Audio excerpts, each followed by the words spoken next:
Naglabas ng pahayag ang Senate minority matapos mag-walk out sa gitna ng debate sa mosyong amyendahan ang Senate rules para payagang makadalo remotely o virtually sa sesyon ang mga senador. Ipinost ni Senador Kiko Pangilinan ang isang larawan ng minority senators at sinabing sila ay solid block. May kanya-kanya ring ipinost na larawan sina Senador Bam Aquino, Win Gatchalian, Erwin Tulfo at Risa Ontiveros ng kanilang pag-walk out at sinabing tumitindig sila para sa tamang proseso at patakaran sa Senado. Sa isang joint statement, kinundinan ng Senate minority ang tila pagmamadali raw sa pag-aamyenda ng Senate rules, gayong marami pa raw sa kanila ang gustong magtanong kaugnay sa mosyon.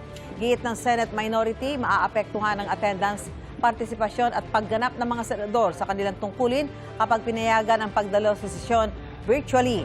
Kaya dapat daw idinadaan ito sa maayos na debate sa halip na madaliin ng anilay mapaniil na majority block. Batay sa Rule 14, Section 41B ng kasalukuyang Rules of the Senate, maaari lang magsesyon ng Senado gamit ang teleconference o video conference kapag may force majeure o may national emergency tulad noong may COVID-19 pandemic.